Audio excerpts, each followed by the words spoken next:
Hello guys, आज हम जावा के फीचर्स पढ़ेंगे जहाँ पे हम अंडरस्टैंड करेंगे कि जैसे कि मैंने पहले लेक्चर में बताया था कि Java is portable, simple, secure, popular programming language. तो ये क्यों है, क्यों सिक्योर है, क्यों पॉपुलर है, क्यों पोर्टेबल है? इसके पीछे कोई तो रीजन होगा। वो सारी चीजें हम आज कवर करेंगे जो जावा को इतना सिंपल, सिक्योर और पॉपुलर लैंग्वेज बनाते हैं। ओके, तो जावा के फीचर्स के बारे में पहले मैं एक जस्ट ओवरव्यू दूंगा, उसके बाद वन बाय वन सारे फीचर्स हम एक साथ कवर करेंगे। जावा is a simple programming language, object oriented, portable, platform independent, secure, robust architecture, neutral, dynamic, high performance, multi threading and distributed. Okay, don't worry, ये एक एक चीज हम कवर करते हैं। ओके, जावा को सिंपल लैंग्वेज बोला जाता है। सिंपल मतलब हमें समझ में आए आ जाए ऐसा लैंग्वेज। ओके, जहाँ पे ये देखो एक प्रोग्राम लिखा है जहाँ पे मैंने class simple public static wide में, यहाँ पे देखो अभी मुझे कुछ प्रिंट करना है तो मुझे system dot out dot print LN में लिखूंगा तो वो सारा चीज प्रिंट हो जाएगा। ओके, तो अभी आगे जाके आपको बहुत सारे प्रोग्राम आएंगे, वहां पे आप अंडरस्टैंड करोगे कि हाँ यार सच में जावा इज सिंपल लैंग्वेज, ये इंग्लिश लैंग्वेज की तरह है। ओके, तो अगर जावा की पॉपुलैरिटी बढ़ रही है मतलब वो डेवलपमेंट के लिए बहुत सिंपल लैंग्वेज है, इजीली अंडरस्टैंड कर सकते हैं। Okay, that is the reason. Easy to learn, syntax एकदम सिंपल है, clean. That is the reason Java call as a simple language. Okay, next object oriented. Object oriented language क्यों कहा जाता है जावा को? क्योंकि जैसे कि मैंने एक इमेज डाला, देखो एक नेचर है। ओके, इन्वायरमेंट में बहुत सारे एनिमल्स है, प्लांट्स है, rivers and some non living object, all those things आते हैं। ओके, तो हर चीज को एक ऑब्जेक्ट कंसिडर किया जाता है, वो लिविंग हो या नॉन लिविंग हो, हर चीज इन्वायरमेंट में एक ऑब्जेक्ट है। सेम फंडा जावा लैंग्वेज में है। जावा में जितनी भी सारी चीजें हैं, हर एक चीज को हम ऑब्जेक्ट कंसीडर करते हैं। जैसे कि I have mention here everything in the Java is an object. Okay, हर चीज को ऑब्जेक्ट कंसीडर किया है और हर चीज एक दूसरे से डिपेंडेंट है या कम्युनिकेशन में है। ओके, जैसे कि हमने ऑब्जेक्ट क्रिएट किया, एक ऑब्जेक्ट दूसरे ऑब्जेक्ट को कम्युनिकेशन कर रहा है, एक क्लास की मेथड दूसरे क्लास के मेथड को रिप्रेजेंट कर रही है, या कोई इस क्लास का डेटा उस क्लास में कॉल किया जा रहा है, यूज हो रहा है। ओके, तो इतना समझो क्योंकि जावा में जितने भी सारे चीज है, हर चीज को एक ऑब्जेक्ट कंसिडर किया जाता है। That is the reason Java is object oriented programming language. The next, portable क्यों है? क्योंकि पोर्टेबल पोर्टेबल मतलब हमारी simple language, simple real life में क्या होता है, जो भी चीज आसानी से हैंडल की जा सकती हो, हम कहीं पर भी कैरी किया कर सकते हैं उसको, उसको हम पोर्टेबल बोलते हैं, राइट?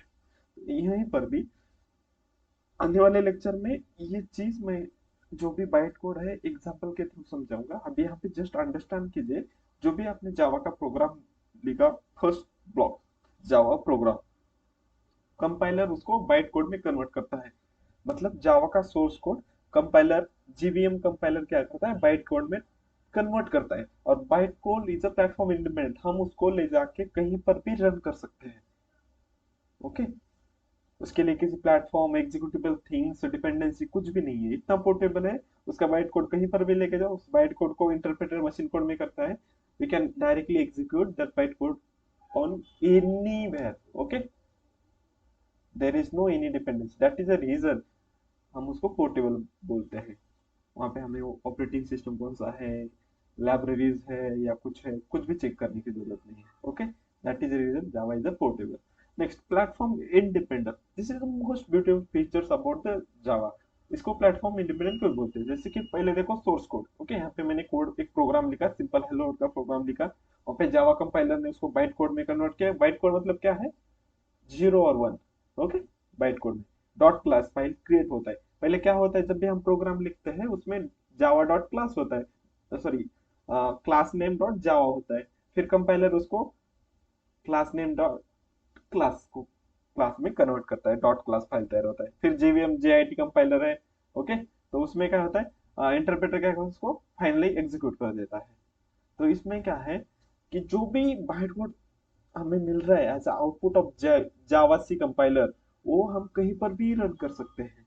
ओके, कहीं पर भी रन सकते हैं, रन कर सके हम, जो भी एक्सपेक्टेड आउटपुट है वो हम अचीव कर सकते हैं। दैट इज द रीजन जावा को प्लेटफॉर्म इंडिपेंडेंट बोला जाता है।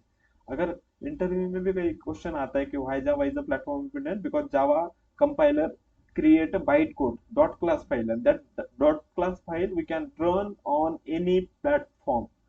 ओके, इसलिए उसको प्लेटफॉर्म इंडिपेंडेंट बोला जाता है। जैसे कि सी लैंग्वेज में है, सी प्लस प्लस में है, अगर उसका प्रोग्राम विंडोज पे मैंने क्रिएट किया है और मैंने वो मेरे पेन ड्राइव में लिया, तो अगर मुझे कहीं और सिस्टम में इंस्टॉल करना, वहां पे विंडोज ही चाहिए। दूसरे कोई प्लेटफॉर्म हो, ऑपरेटिंग सिस्टम चेंज हो जाए तो वहां पे वो रन नहीं हो सकता।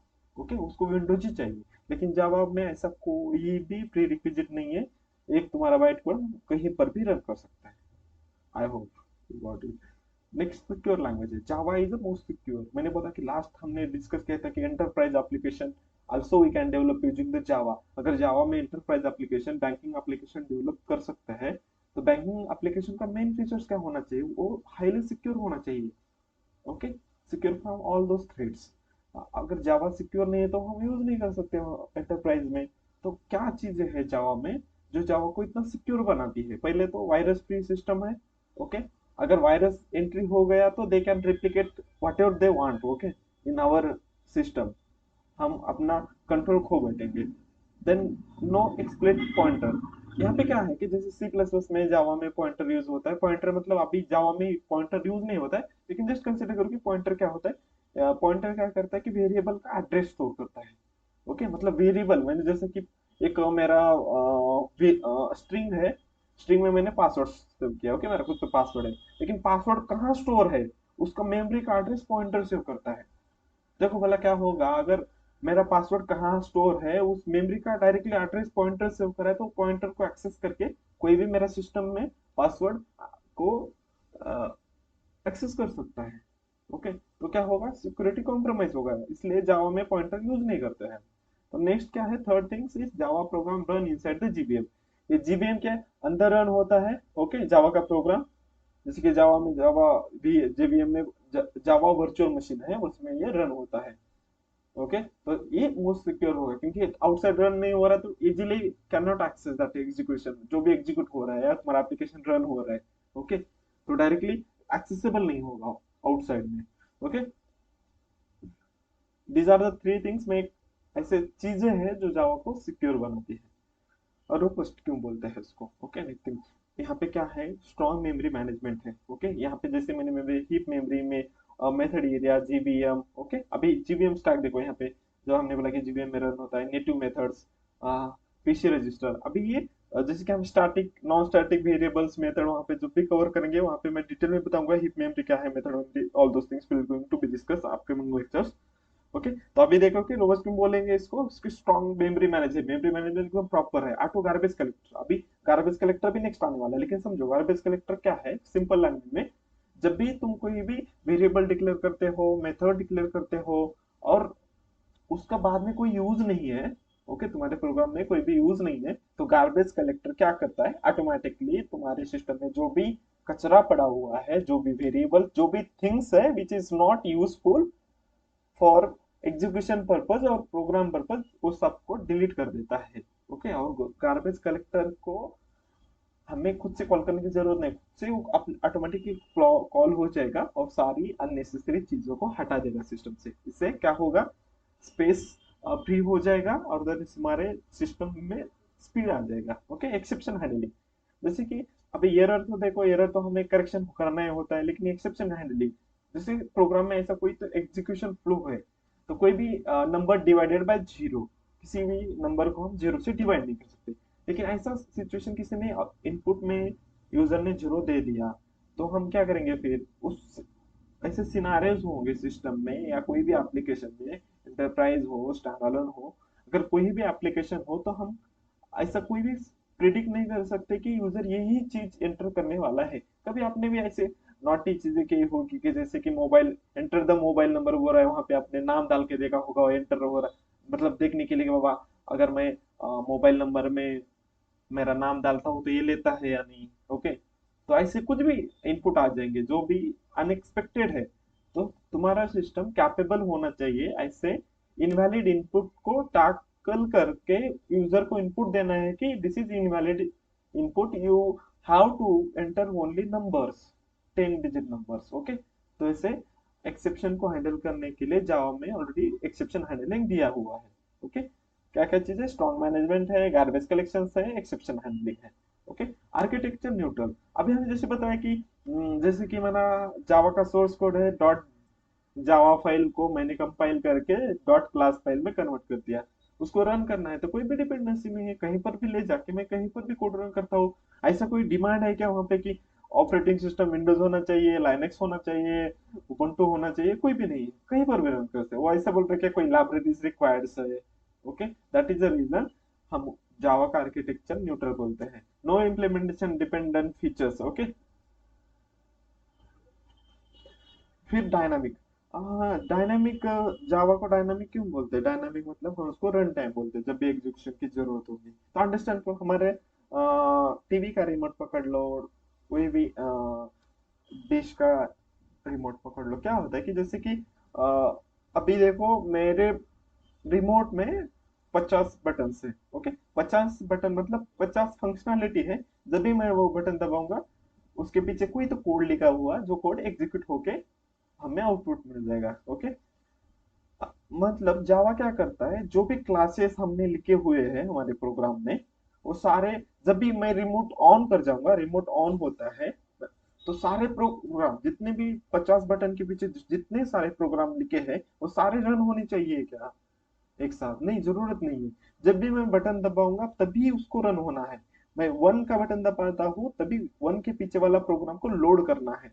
मतलब जो भी कोड लिखा हुआ है एक साथ सारा रन हो जाएगा तो हमारे सिस्टम में लोड आ सकता है। ओके, तो जावा क्या करता है, जिसकी भी नेसेसिटी, जिसका भी डिमांड है, उसी क्लास को रन करता है। यहाँ पे जैसे देखो, dynamic loading of classes, load the class on demand only.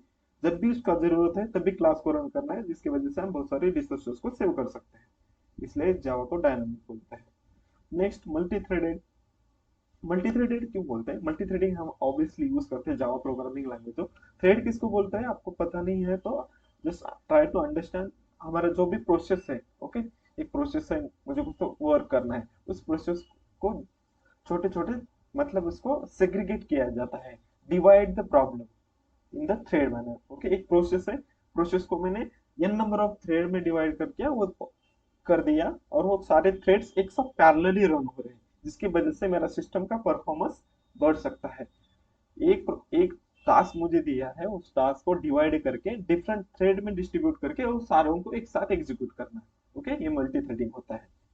जैसे कि हम मल्टीटास्किंग करते हैं, सेम चीज यहाँ पे मल्टी थ्रेडिंग है, प्रोसेस को डिवाइड करके। Executing concurrently and share the common memory area. जो भी मल्टी थ्रेडिंग होता है ना, उसमें कॉमन एरिया शेयर होता है, लेकिन पैरेलल प्रोसेसिंग होता है। That is the reason make it Java as a faster while execution. Okay, then distributed architecture क्यों बोलते हैं उसको? जैसे कि जावा में बहुत सारे एंटरप्राइज लेवल के एप्लीकेशन को हम डेवलप कर सकते हैं, जहाँ पे हमें पता नहीं है सर्वर कहाँ पे है, सिस्टम कहाँ पे है। भाई मेरा, जैसे कि मेरा बैंक अकाउंट में बैलेंस कितना है, आईसीआईसी का एक आई आई मोबाइल एप्लीकेशन है कंसिडर करो, तो मुझे कोई जरूरत नहीं है कि सर्वर कहाँ पे है, कुछ चीजों की इंफॉर्मेशन नहीं चाहिए, मैंने डायरेक्टली एप्लीकेशन में जाके बहुत सारे सर्विसेज को एक्सेस कर सकता हूँ। ओके, ये भी पॉसिबल है कि सर्वर लेवल पे बहुत सारे डेटाबेसेस होंगे, कुछ डेटाबेसेस इंडिया में है, कुछ आउटसाइड इंडिया है, कहीं पर भी स्टोर हो। ऐसा वो इतने बड़े स्केल पे, वास्ट लेवल पे, थ्रू आउट द वर्ल्ड मुझे कोई भी सिस्टम डेवलप करना है तो ये डिस्ट्रीब्यूटेड सिस्टम हो जाएगा, जिसका रिसोर्सेस, जो भी एम्बेडेड सिस्टम है, फुल प्रूफ सिस्टम है, this is not located on the single place. Okay, is distributed through out the world. Okay, तो इसको हम बोलेंगे डिस्ट्रीब्यूटेड। ओके, और कनेक्टिविटी कहाँ से होगा? नेटवर्क से, जहाँ से हम कहीं पर लैपटॉप से, मोबाइल से, टैब से, कहीं से भी इसको एक्सेस कर सकते हैं। Okay guys, let's recap. अभी हमने क्या पढ़ा? जावा फीचर्स के बारे में पढ़ा। क्या ऐसे जावा में फीचर्स है जो जावा को more secure, simple, portable language बनाते हैं। आई होप यू गॉट इट। फिर से एक बार देखते हैं। Simple, object oriented, portable, platform independent, secure, robust, architecture neutral, dynamic, high performance, multi threading and distributed architecture. That's all features about the Java. Okay, that's all from my side, guys. Thank you.